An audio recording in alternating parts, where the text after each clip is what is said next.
replacement. Today we enter phase 3 of the loader project.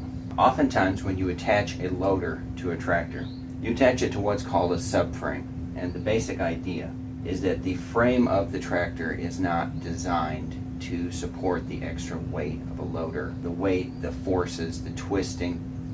So you build a steel frame that attaches to the tractor that can withstand those loads. I'm going to be taking a hybrid approach. My initial plan was to reinforce the frame just from here to about here, and then come out from here with a heavy gauge steel that come back here to support the vertical post that the loader attaches to.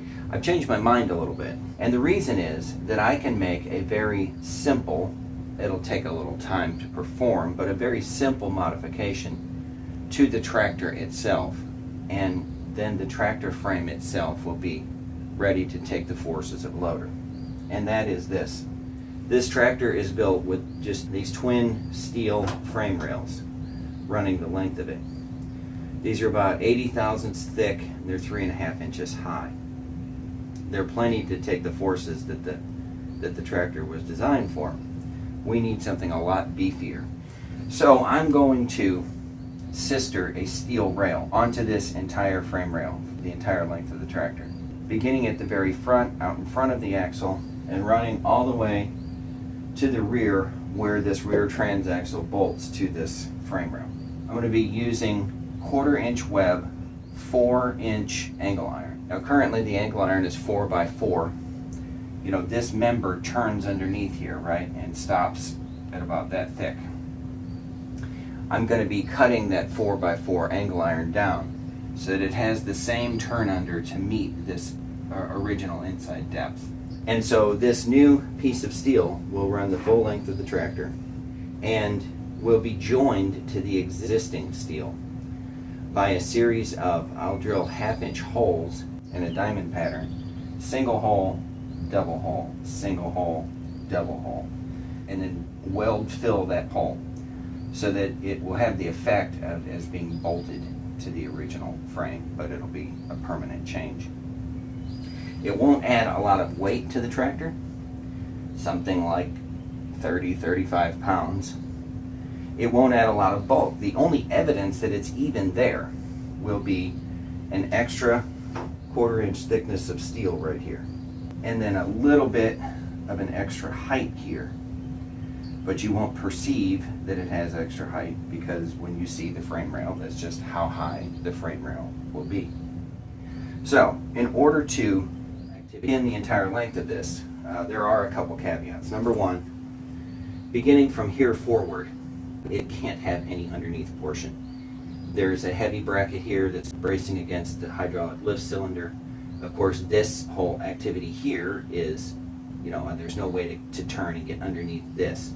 So from this point forward, it will actually just be flat 1/4 inch plate.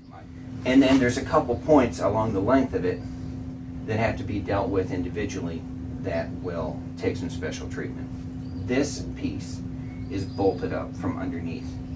I won't try to rework all that. I'll simply cut out my turned under flange of the new piece to sit next to this, and this will just bolt up in between it. That's a crazy. And then on this side, we have this, what I would call unfortunate penetration of this frame rail. They have massively weakened this rail just for the purpose of giving it clearance for this rod to travel when we push this pedal. I guess, it works fine for the way the tractor is designed, but the frame could be so much stronger if only it didn't have that hole. So what I'll be doing, that hole pokes through and attaches to this rod, which is spring loaded. So this rod pulls back on it and provides the spring return. And then it has these notches that when you push it up to a certain point, you can push a button here, and then this would engage in a notch and lock the rod basically as a parking brake. I'll be doing basically the same thing. This footrest plate, I'll have a flat bar running from here through a slot in this flat bar. The spring will be on the underside where you can't really see it, and if you lift up on the bar, it will engage the slot and engage the parking brake. Then if you push the pedal again, gravity will pull the rod back down out of the slot and allow it to work normally. So I won't be changing its function much, but it will be visible. And more to the point, this can then be cut off and this hole will be filled with a solid plate covering that gap. The reason being that the cross member that supports the full weight of the loader is going to be suspended right exactly here, right behind this attachment lift that has to move up and down. So the general weight of the loader is going to be against the frame and hanging straight down right here.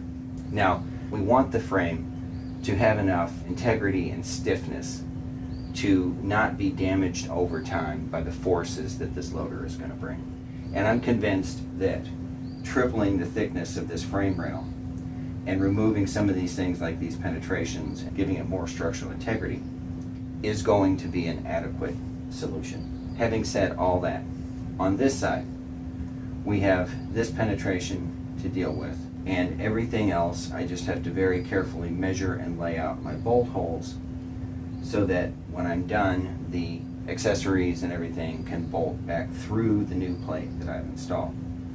We'll have to move this serial number plate. I think I'll leave it exactly where it is, but it will be out here on this side of the rail so that we can continue to see it. On the other side, things are a little more complicated, and I'll get to that when I set up to begin work on it. But for today, this is what we're working on. Alright, so we're about 5 minutes along. I have cut this off using a friction wheel and a side grinder.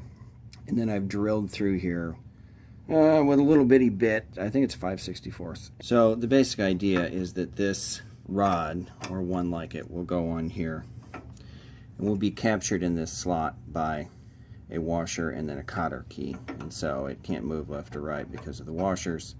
But if you do need to disassemble it, you remove the cotter key and off it comes. That's a fine idea as far as that goes. However, you can see the line on here where this footrest support goes. We're going to be penetrating this and using this as the actual stop for our rod. So the old rod is not long enough, and frankly, in my opinion, the old rod is not thick enough, because when the parking brake is applied, we're not pulling this rod, we're actually pushing it. And this is, what is that? It's well less than 1/8 of an inch thick, and in a pushing force of that little piece of steel, it's not going to be very strong. So I've dug around in the scrounge bin over there, and I've come up with this, which is an offcut of a piece of plate. This is 3/16 thick and slightly taller in profile than the original was. So I think this will work great.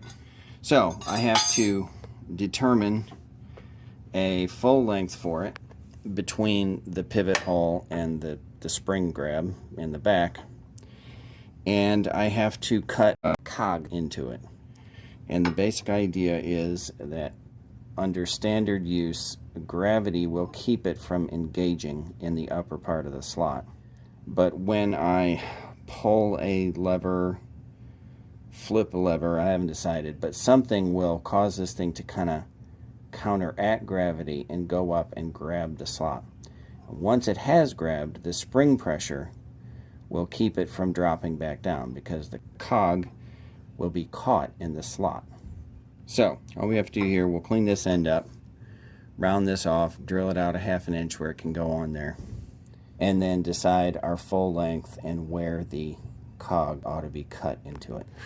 So here, with the connector bar installed in place and looking at the discoloration line on the frame where the old part is, we can get a real good idea for how long we want the length to be.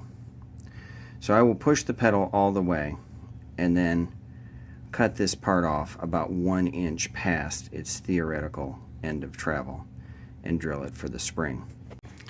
So next we need to go ahead and cut the slot into here.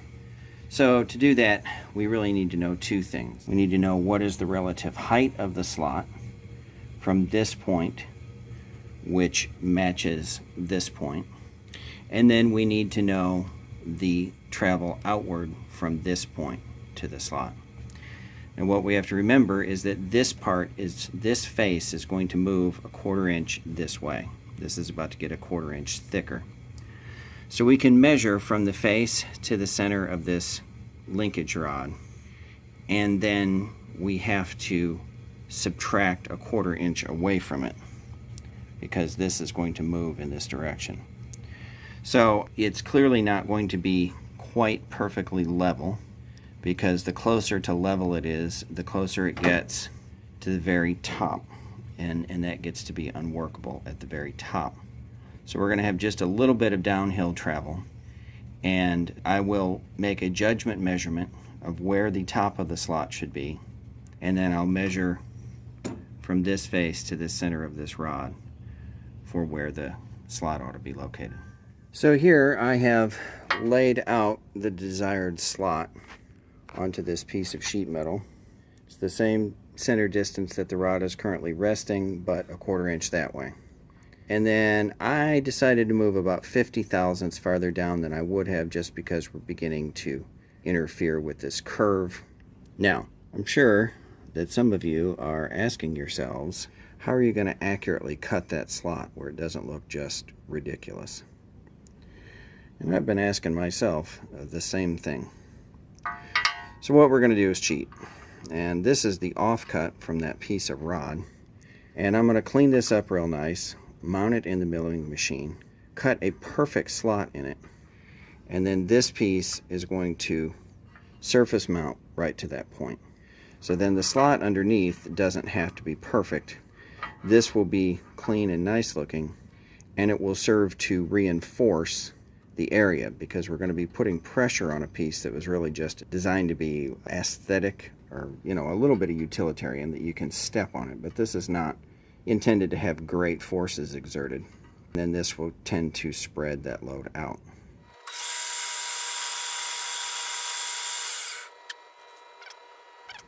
Here I just drilled a series of 3 1/4 inch holes across here, and then with the drill running, very slowly brought it over so that it ate away the parts in between, kind of doing milling with a drill bit. So now these are more or less matching.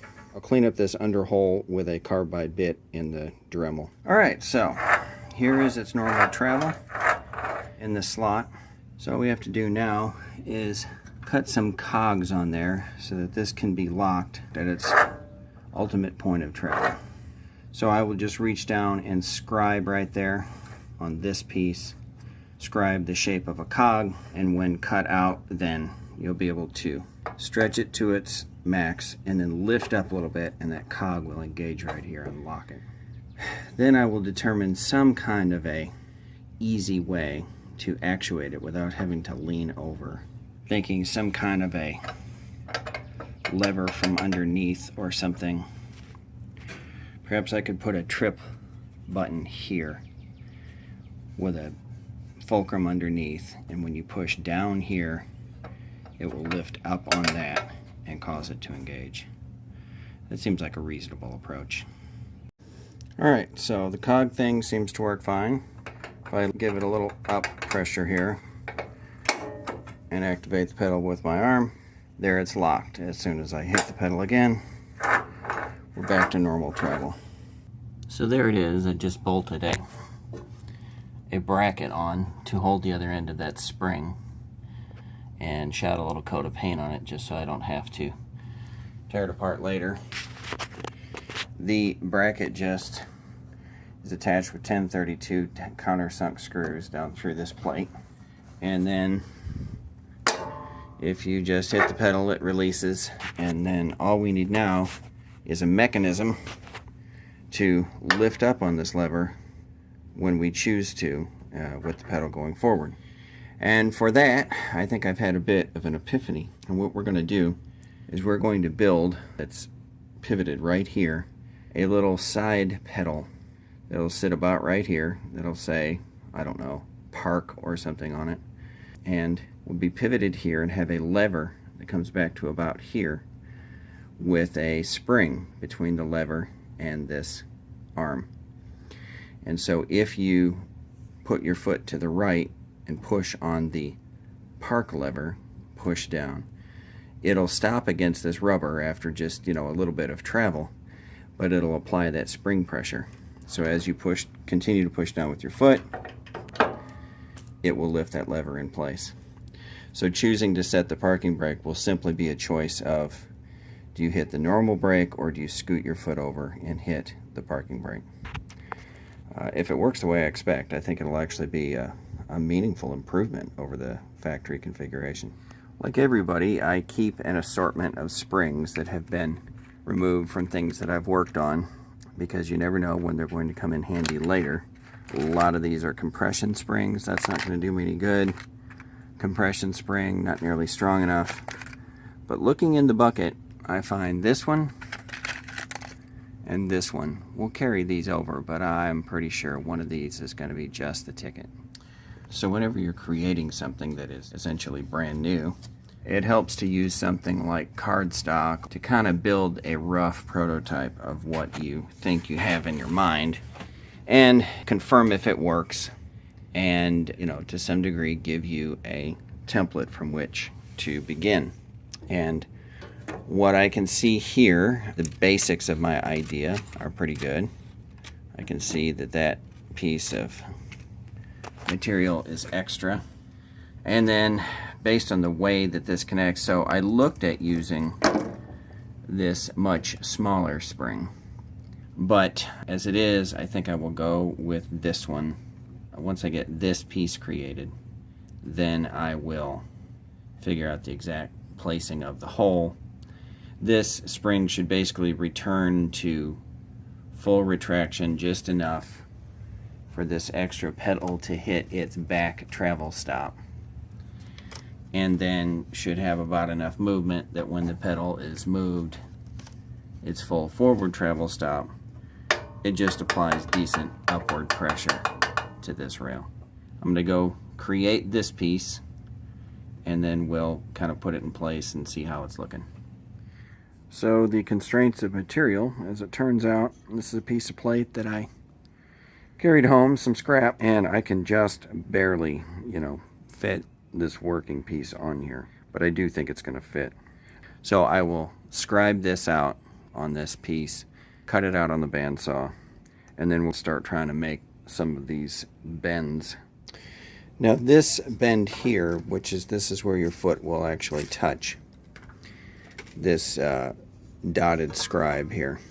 I think this is going to be easier to bend with this material still attached. So this is going to get cut off, but I'm going to go ahead and bend this crease in the press with that still attached, and then I'll cut it off. So we just align it in the press with the center of the punch.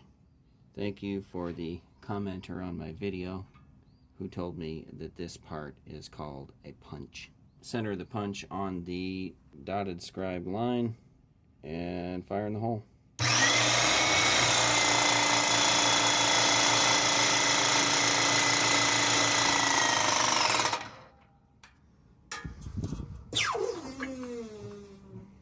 Hey, look at that.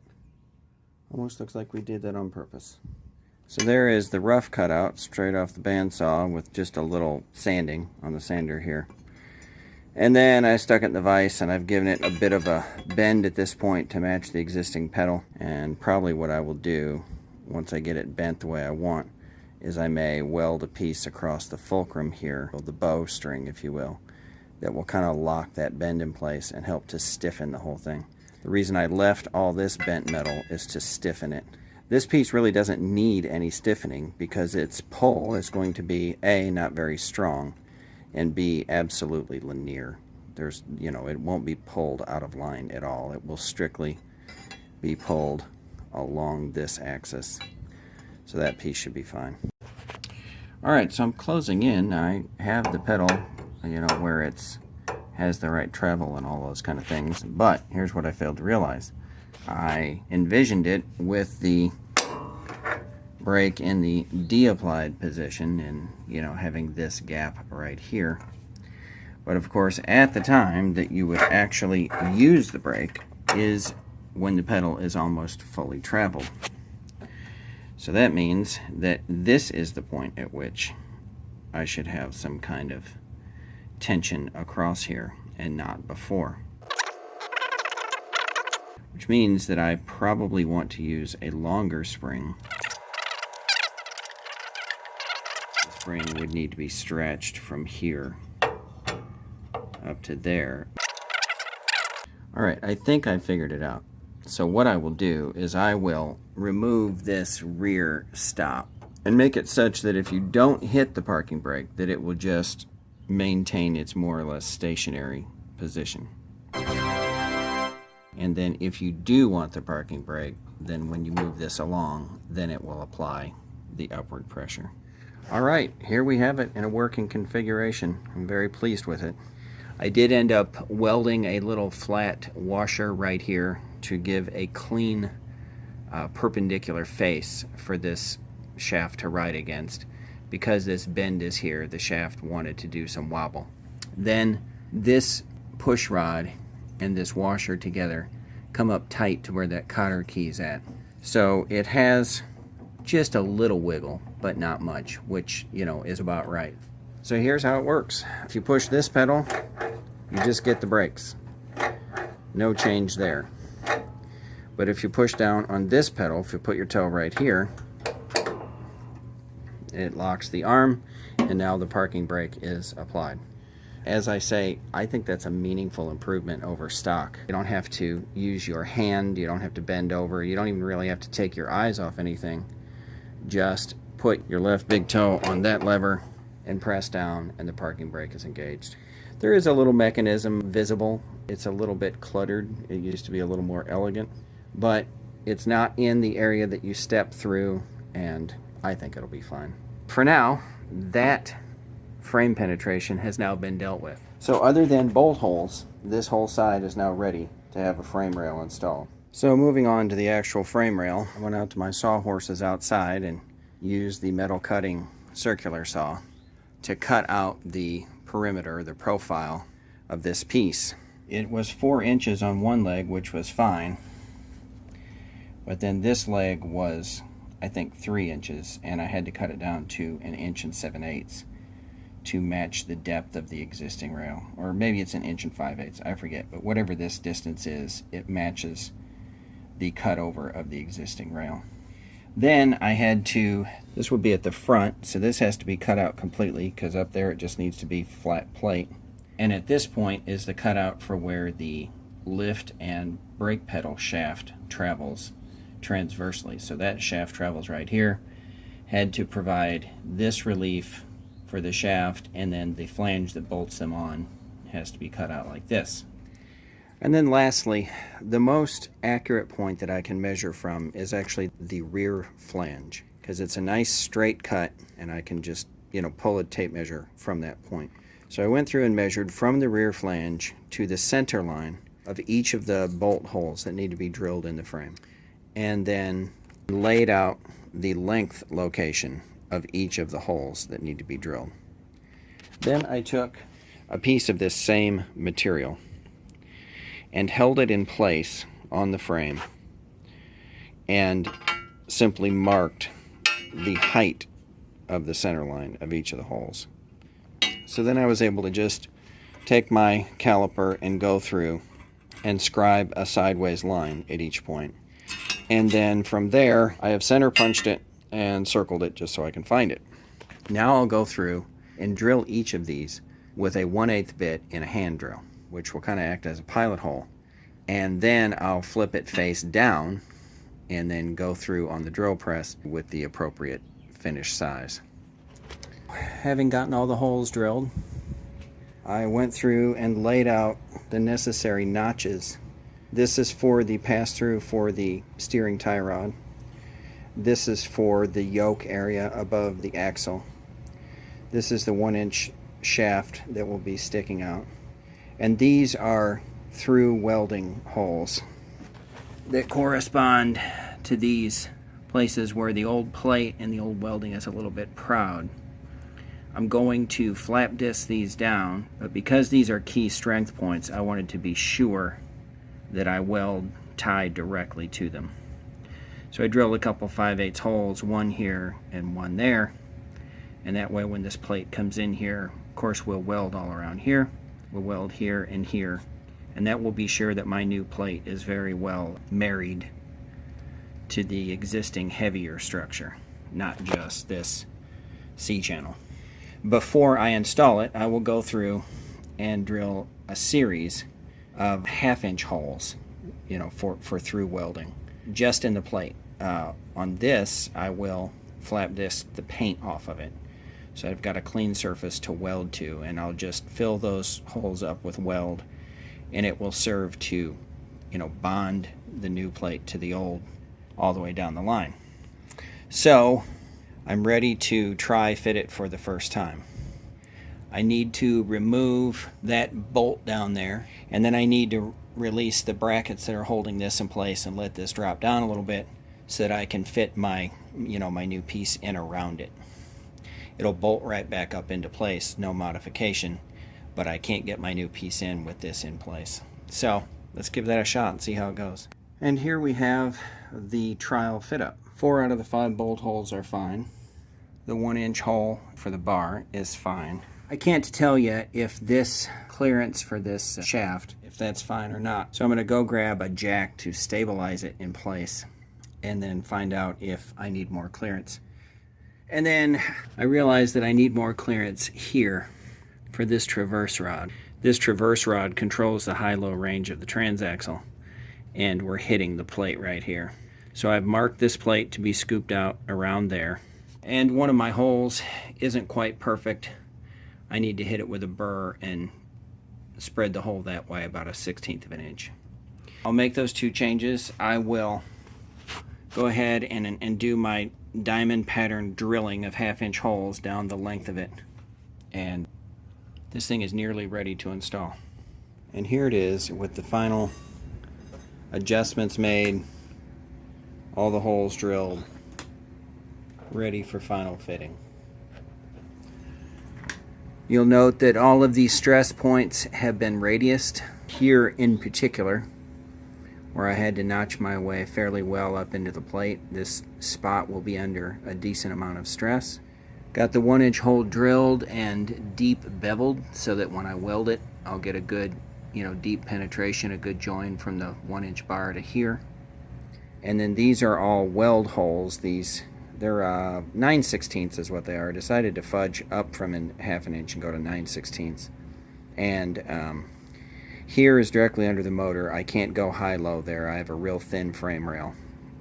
So I'm joining there. But then from there on we have the diamond pattern. High-low, middle, high-low, middle, and on back as we're able. It will be welded completely at the end, so this has been beveled to make a little room for some weld fill there. This top edge has been cleaned up, so I'll clean off the paint at all the points that these things need to join, and then I will fit it in place. I'll probably go ahead and before I weld it, I'll actually bolt everything back together, which will just give me absolute confirmation, that I don't have any of the holes off or whatever. And then I'll roll it outside and weld it up. Well, it's now the next morning, and I've just finished welding everything in. The big stalactites hanging down are just flux. They'll pretty much fall off. This channel here I was able to fill with a weld puddle very nicely.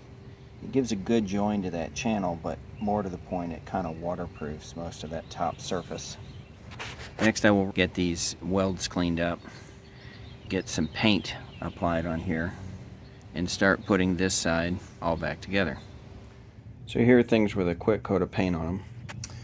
And here, as you can see, it travels the full length of the frame rail all the way to the back. The paint we're using is Rust-Oleum engine enamel in a color called Chevy Orange.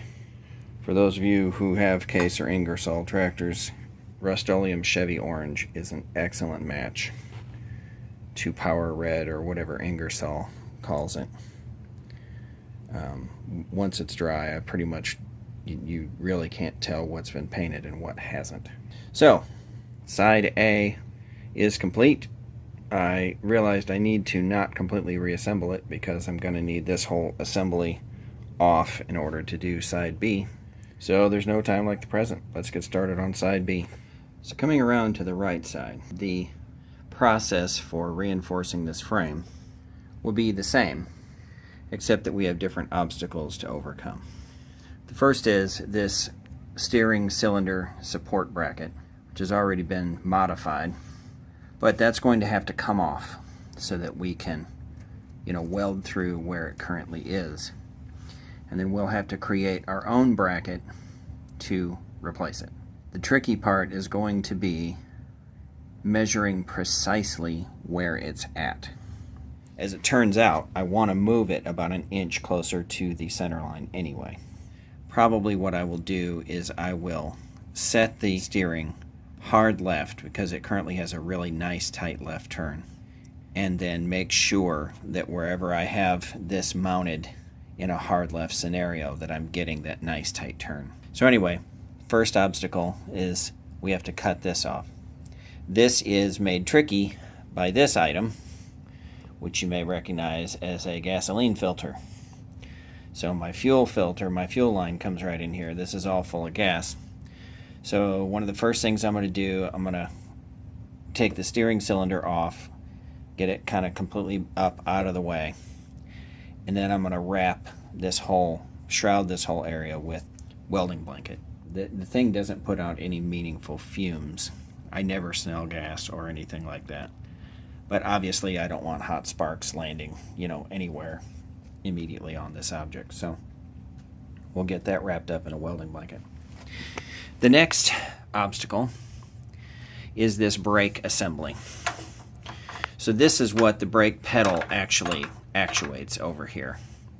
And it's a scissor type band clamp around that drum, and that drum is tied straight to the transaxle. And it's complicated for me because this whole thing is welded tight to the frame right there. So I've given a little thought. Do I want to cut that off and then try to weld it back on? But really the thickness of it attached to the frame is really quite relevant, because if we come outboard even a 1/4 inch, we're no longer gripping that drum the way we were. So rather than cut it off, I'm merely going to remove the mechanics of it that are obscuring this welded bracket. And then I'm going to weld tight to the bracket in front, and then make an extension piece just like before and weld tight to the bracket in back. So fundamentally my reinforcing will be in 2 pieces welded tight to this bracket in the middle. Now since this bracket is thicker than my reinforcing piece, then in theory, if anything, it should only get stronger. But of course the wild card there is the effectiveness of the welds. If my welds are not as strong as the 1/4 inch plate is natively, then I've weakened it. But I'll take my time with it, try to get the welds right, and I think it'll serve just fine. So I won't cover the whole thing quite as thoroughly as I did on the other side, but I will bring you in for any special highlights. Alright, having taken my measurements, I took a measurement from the face out to the center, and I took a measurement from the bottom of the flange down to the actual edge of the steering cylinder as it was bolted in. So it gives me a real good idea of where it was at. Also, when the steering reaches the turn stop, hard left, then the cylinder should be completely retracted. That gives me the arc that it should turn in. And then this gives me an idea of where it started. And like I say, I'm going to move it inboard about 1 inch. So I know my measurement of where it's at now, 1 inch that way, and like I say, I know my current height. None of it has to be exact, but I'm going to want some reference for where it was before, just so I kind of have an idea of where to begin. So, have this all bundled up, keep sparks away from the gasoline. Now, this is welded on 3 sides. Any of these welds will be easy to break. This weld will be easy to break if I cut this and pry this way. This weld has a lot of strength trying to just wrench it apart in tension, but very little strength in twisting, in preventing a twist. So looks to me like the easiest thing to do, and that's what I'm all about, is fast and easy. I have both an electric high-speed cutter and a friction disc in a side grinder. I'll use whichever one, gets me in there the easiest. I'll cut this weld, and then twist the whole thing this way, and then this weld will pretty much just break, and then I'll clean it up. Alright, situation update. Not good news. It's welded under here too. Consequently, it's going to be a little more of a challenge to get off of there.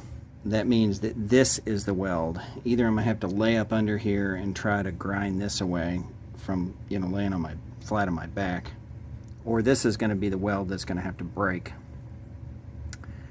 And that's tricky to do because I don't really have a good way to apply torque in this peeling motion. This weld is pretty much cut. This weld is pretty much cut. So I guess I'm going to come and cut this one and then try to do a peeling down motion. See if I can get a chisel behind it. If I can get a chisel behind it to act as a wedge, then of course I can really apply a lot of force. But first I have to get it to just peel a little bit away. I have to get the process started. So I'll make another small pass here and then cut that one as well. It's the next morning, and as often happens when I give a problem some time to float around in my mind, I think that the solution has occurred to me. So the way to attack this, we have basically cut welds here and here, and then we have an intact weld here and down there. These welds will have some, I don't want to cut into the frame, so I'm very close to cut through, but I probably haven't completely penetrated at every spot. It's the kind of thing where a chisel could peel it away, but I can't just yank it off. So at this corner, I hoped to use this leverage pulling here to begin to tear this, whatever little bit remains of this weld joint. But being able to, use this as a lever and push in here and simultaneously break this weld and pop all these welds loose, I don't think it's going to work. So rather than waste any time with that, I'm going to cut this plate right across here, just slightly above where it's welded underneath. This piece then will fold and snap and break off without too much difficulty. And that will leave us a crack under this plate that's left to get a chisel in and then start peeling it away, kind of separating the weld as we go. We'll go up, we'll go over, the whole thing will fold apart, and then that weld will break. That's the plan. Let's see how it goes.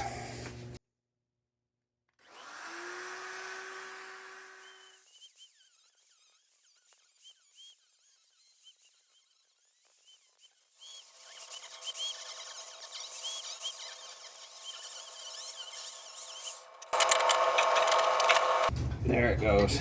See all that movement?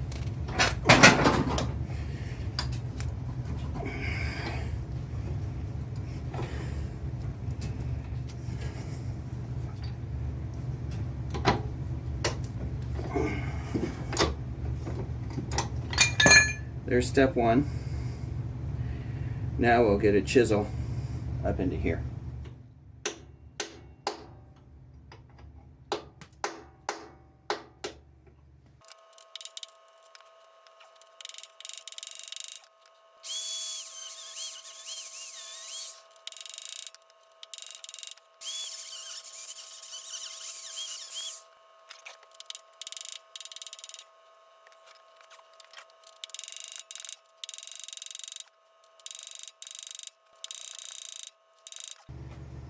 Alright, so I'm going to try this gasket scraper I got for Christmas. It feels like this wedge is so wide that I'm just bouncing off the crack. I'm not getting behind it. I really need to get behind the plate in order for it to make any difference. So, let's see how this skinny little gasket scraper does.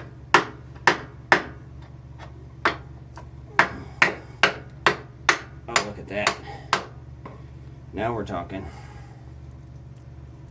Oh yeah. There we go.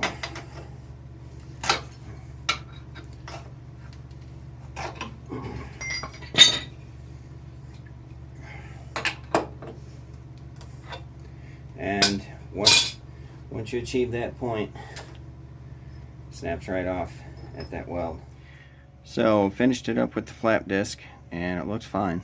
And then I've just shot the whole area with a little bit of paint to give it the same whatever degree of corrosion protection that all the rest of the frame around it enjoys.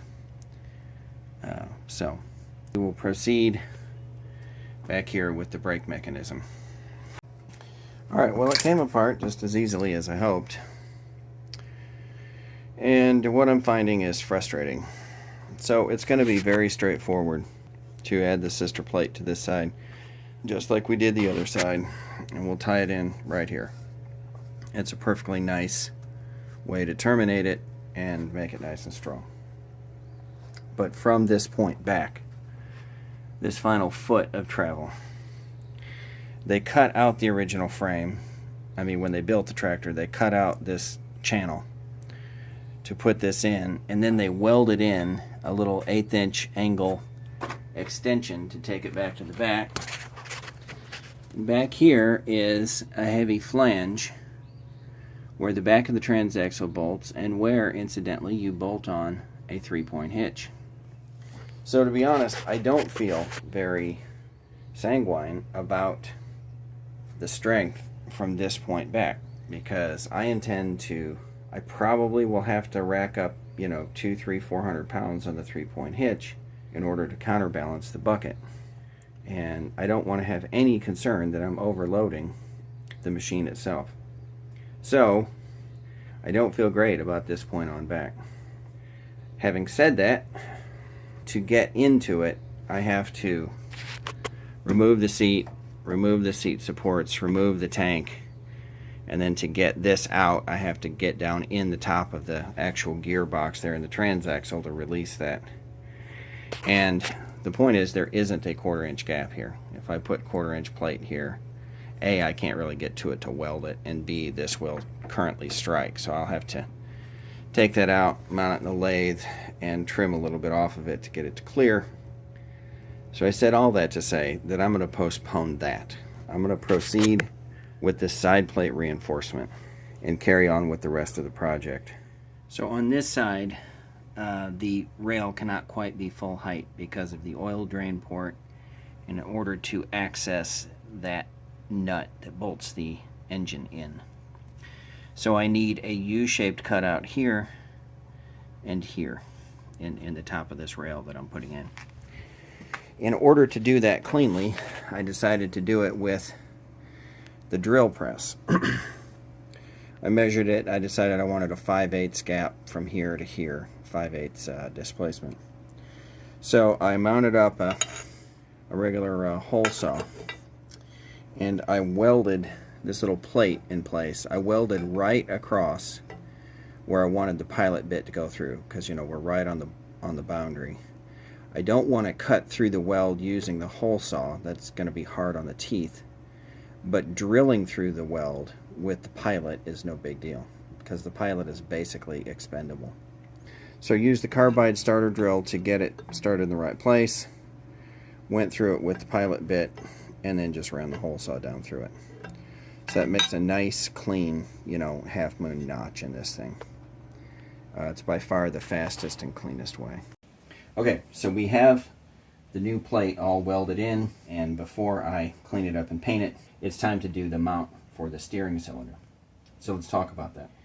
The old hole was 1.1 inches out from the face of the rail. The face of the rail is now a 1/4 inch this way. However, I wanted to move it inboard 1 inch. So that means that now I want to mount it a 1/4 inch inside the face of this plate, which is to say that the center line of where the bolt hole needs to be is now right at the old face. So I had the genius idea taking this 1-inch rod, welding this 5/8 bolt to it. And then this 1-inch rod can just be welded right flush with the face of the rail. And that will put the center line of the mounting a 1/2 inch away from the face. Which, now that I think about that, that's not quite right. Well, anyway. So then I thought, well, I'll just weld the top of this shaft to the underside of the angle iron. Just put it right there and weld it. But then I thought, well, I'll add a triangular brace that can weld to the face of the angle iron that we can see up here, and poof, it'll be done. The problem is that I failed to remember that there is a bracket here that's holding the end of the lift cylinder. It bolts straight up to the rail, and it has to be removable. So I cannot, I've removed the webbing. There is no horizontal leg to this angle iron from here on over. So there's nothing to weld to. And furthermore, I can't block it up too tight, or I won't be able to get that bracket out of there. So this configuration is not going to work. This general idea is fine, but I need this piece to extend up here where I can get a better grip on it. This is 3/8 plate. 3/8 plate's plenty strong enough to hang on to this thing. And this piece is now rigid enough, but I do need to come up into this area. And this piece, which I had intended to be flush with the bottom of the 4-inch angle iron, I can't have it flush because I'll be landlocking this bracket underneath. So what I have to do is go back, and I will cut about a 1/2 inch off of this. And then I need a piece of 3/8 plate that is just like this is fine, except it needs about another, 1.25 inches, 1.5 inches up to here, over to here, to where it gets a better purchase on there. So I'm going to go remake this piece, and then we'll reconvene here and weld this on here. Alright, so here's the redesign. As you can see, this time it's just sitting free and clear, which makes room to get this bracket. It can be unbolted and the whole thing can drop out, so that's good. And then it's just welded to this 3/8 plate, which is fairly heavy. However, I'm hedging my bets a little bit, which is that if it is by any chance out of position, I'll be able to modify it, because I'm going to go ahead and drill through here and bolt it in place. And that way, whatever I need to do, I can do, because I can just unbolt this and make the modifications and bolt it back together. And there we have the steering cylinder support bolted in and painted up. Meanwhile, it looks like I'm going to need to go down the rabbit hole, which is to say, I'm going to have to tear this seat and everything off of it. It looks like I really do need the strength from this point on back, tying into that transaxle. Apparently, if you do put stresses beyond just the simple factory design specs, the mowing and that, they do break, and where they break is right in this area. So I understand from people who know these tractors quite well that if this frame were going to break, it would happen right here. Apparently, this cast iron transaxle mounts to this welded frame. It's normally 3.5 inches deep, but right here going over this exact spot on the transaxle, it narrows down to 1.5 inches or 2 inches, and then bolts right there. And right here where this bolt goes in is apparently a point of weakness. So it would be silly for me to, try to reinforce the frame and not deal with this kind of known weak spot. So one thing I've already done, I think you can see that this is just a U channel facing up that's then been welded to this angle channel. And right here and here, the bolt is long and goes all the way down through, this gap and threads into the transaxle. And one of the things they did not do at the factory, which to my way of thinking is, barely excusable, is they did not put a spacer to fill this gap. So when you tighten this bolt down, all it does is dimple this angle channel piece, it just squeezes the box. It's a hollow box, and it just squeezes it and just deforms this spot. That, as much as anything, is probably the reason for the breakage. So I chucked up some 1-inch steel bar on the lathe, drilled a 1/2 inch hole through it, and I have and cut it fairly precision, and then used a C-clamp and, squeezed it in here under some tension and I have filled this gap. And so now when you tighten this down, you won't be compressing a hollow box. Both the layers of the frame itself are now sandwiched between steel, so it will reach a point of compression and just stop and be tight. That's going to help a lot. However, I don't really think it's adequate. Obviously, this needs to be cleaned up and finished from here to here. But then I need to transition basically from this 3/8 plate to give strength, to the rest of this overhanging member. I've given it quite some thought, and what I'm going to do, this piece has between 1/4 and 3/16 of clearance, just in the fact that it has some run out. You can see this area where the orange paint is visible. That's actually, warble. If you look at it from the top and spin it, you see it, move side to side. So I was going to pull this all out, but to get the transaxle out, I have to disconnect all the hydraulics, and I can only go so far down the rabbit hole. So I'll put a carbide burr right here and spin this, and just remove these parts that I can see that are painted. And that will remove this warble and give me a consistent gap between here and here. If that space then opens up to being 1/4 inch, then I'll fill this with 1/4 inch plate. If it's only 3/16, then I'll fill it with 3/16 plate. I'll put the thickest plate in there that will fit. And then I'll be welding it primarily, here into this corner that I can reach, and then down below that I can reach down into here.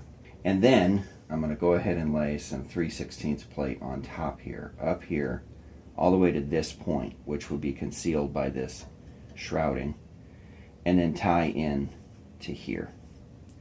So that'll give us some continuity of the heavier material.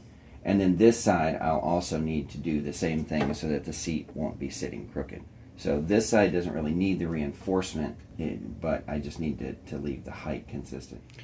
Now over here I have gotten this filled up nicely. Over here at the factory they cut this curved piece to go behind this brake here. This piece back here is curved, and they left this notch empty. I think that's a mistake. I think that notch is part of the key, place where there's going to be torque applied to this thing. So I cut a triangle of 1/8 inch plate and welded in there, just to fill that thing up appropriately.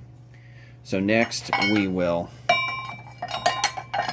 this piece of plate here will weld into place, and then I'll put the custom shaped 3/16 plate to go from here to here on top. And then we will put a matching plate over there. Alright, so here it is with the 3/16 plate stitched in here. Tight quarters here, but it does fit and it doesn't rub. Next, this plate is going to ride on top. And it'll be tied in here, around here, and of course down the length. This gives us a new solid vertical member, and then this gives us this horizontal member, which really serves to tie it together. And here it is, all welded up and ready to go into service. And clean things up, dressed them up in the back, and let this be a lesson to you. Invest in a good quality flap disc, and you too can be a master welder. So, like a dummy, now that I have painted this parking brake assembly, I want to make one last modification to it, which is to add some tread pattern for your foot to rest against. Now, it worked okay without a tread pattern, but I think adding a tread pattern makes a meaningful difference for two reasons. Number one, it does help your foot not to slip, but beyond that, the existence of it is a very clear indicator to the operator that this is a place intended for your foot. You don't even really have to put a label, you just instinctively know it can be pushed. So to do that, I have this 3/32 plate. So what I've done is I've put it in the mill drill, and I've drilled a series of holes of an exact distance apart. And then I placed the part, I welded this nut to this little piece of angle iron so it will rest here in the vise. And then I'm using this dome punch. And all you have to do is line up the hole over the hole in the nut there, and then put this in place and clamp the vise, and it squeezes this nice bulge on it. These holes over here, as you can see, are too close together. So I went back and re-drilled, this time 3/4 of an inch apart, 750. And this time I'm much happier with the result. So I will trim it to shape and just do a real light weld to weld it in place onto the parking brake lever to indicate where you should put your toe. Then paint the parking brake up again, and then we can install it. And there it is, welded up and installed. I think that looks just fine. So the last thing in this phase is to install the diverter valve and the 3-point hitch. For a diverter valve, I'm using this stainless steel ball valve I purchased off of eBay. It's good for, I think it's 600 psi if I recall correctly. So it's plenty high for this purpose. So the fluid will either go to the front cylinder or to the rear cylinder, depending on which way the valve is turned. So all we have to do is get it mounted. We have this nice plate here. Get the tubing bent to the right configuration. Get the right fittings created and ready to go, and hook everything up. Now, in order to mount this ball valve here in this plate, the old way that this cover plate was mounted was just that it has these welded studs that go behind, and you put a nut on it and tighten it down. The problem is I really need to be able to do this from the front. I need the valve to sit still and slip this cover over the valve into position, and then bring up and install the cover plate. So as you can see, I made a new cover plate so that it has enough overlap that I can get screws in these 4 corners. And then I'm just using these riveted blind nuts. So to install those, you use a blind nut riveter.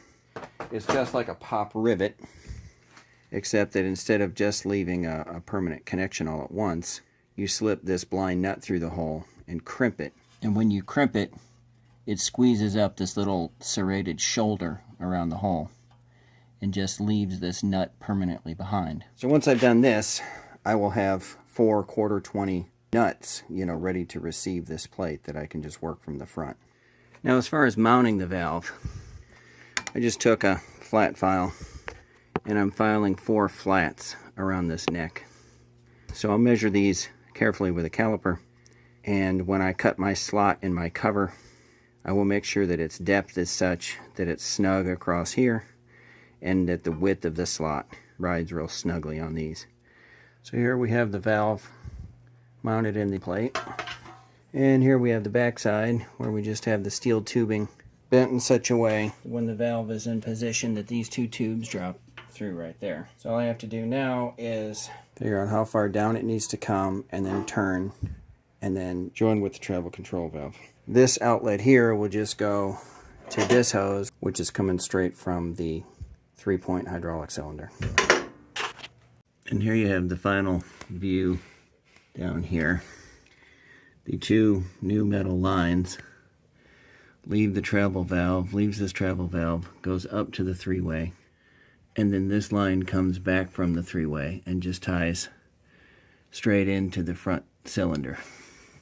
And then the rear cylinder just ties into this T.